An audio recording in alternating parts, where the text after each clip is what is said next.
Recentemente tem circulado a ideia, principalmente entre alguns grupos ateus, de que Jesus teria sido uma criação dos romanos. No entanto, essa afirmação ignora completamente o consenso acadêmico sobre a existência histórica de Jesus. A maioria dos estudiosos, incluindo não cristãos como Bart Ehrman, Maurice Casey e até autores céticos como John Dominic Crossan, reconhecem que Jesus foi um pregador judeu do século I que realmente existiu. Jesus é mencionado por historiadores romanos como Tácito, Anais 1544, e Flávio Josefo, Antiguidades Judaicas 1833, além de fontes judaicas como o Talmude. Os evangelhos, por sua vez, estão repletos de referências ao judaísmo do Segundo Templo, a lei mosaica, sinagogas, fariseus, saduceus e outros elementos, algo que faria pouco sentido se fossem apenas propaganda romana. Outra insinuação comum é a ideia de que os evangelhos absolvem Roma e culpam exclusivamente os judeus pela morte de Jesus. Essa é uma leitura superficial. Na verdade, a crucificação era um método romano. Os judeus não crucificavam. Esse era um tipo de execução reservado pelos romanos para crimes políticos, como a rebelião contra o império. Se os evangelhos fossem uma invenção romana, por que retrataram de seus governadores, Pôncio Pilatos, como hesitante e fraco? Pilatos não era bonzinho. Fontes históricas, como Flávio Josefo e Fílon de Alexandria, o descrevem como um governador cruel e violento. A narrativa dos evangelhos, em que ele lava as mãos, pode refletir uma tentativa de evitar conflitos com as autoridades romanas, mas não significa que Roma não teve participação na morte de Jesus. Outro argumento frequente é que os evangelhos foram escritos em grego como parte de uma agenda romana. Na verdade, o grego era a língua franca do Mediterrâneo Oriental, assim como o inglês hoje é globalmente utilizado. Muitos judeus usavam o grego e a Septuaginta, tradução grega do Antigo Testamento, já existia há séculos. Paulo, Pedro, Tiago e outros líderes cristãos primitivos eram judeus que pregavam tanto para judeus quanto para gentios. Se o objetivo fosse agradar Roma, por que manter tantos elementos judaicos, como a centralidade de Jerusalém e do Templo? Um trecho frequentemente citado é Romanos 13, que fala sobre a obediência às autoridades.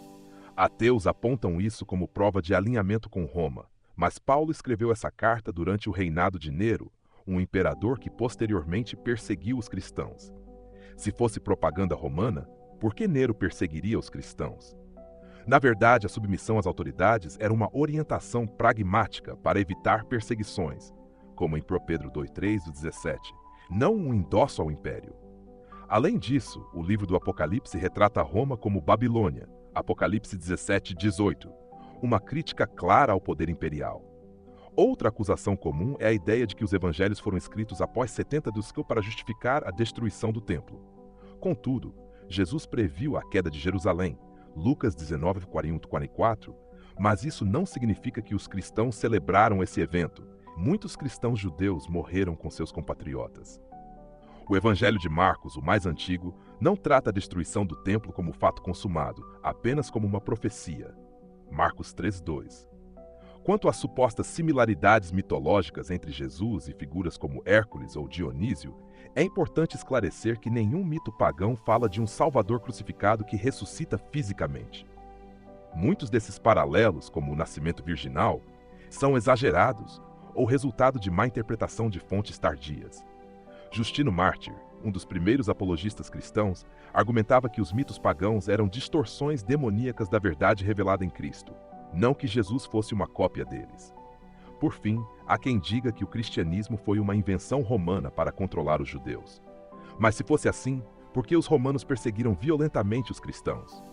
Imperadores como Nero, 64 do.C., Décio, século III, e Diocleciano, século IV, promoveram perseguições severas. E por que os judeus não aceitaram Jesus? Se fosse uma versão light do judaísmo, por que a rejeição foi tão forte? Podemos concluir então que a teoria de que Jesus foi uma criação romana é uma conspiração sem base histórica. Os evangelhos emergiram de um contexto judaico, refletem conflitos reais entre judeus e romanos, e foram escritos por autores que sofreram sob o império, não a seu serviço. A explicação mais plausível para o cristianismo primitivo é que ele surgiu da vida, morte e ressurreição de Jesus de Nazaré, um judeu do século I, cujos seguidores desafiaram tanto Roma quanto as expectativas religiosas da época. Deixarei na descrição do vídeo algumas fontes acadêmicas para quem quiser estudar o tema com mais profundidade. Se você gostou deste conteúdo, não esqueça de deixar seu like, se inscrever no canal e comentar abaixo sua opinião ou dúvidas. Sua participação é muito importante para o crescimento do canal e para trazermos cada vez mais conteúdos esclarecedores.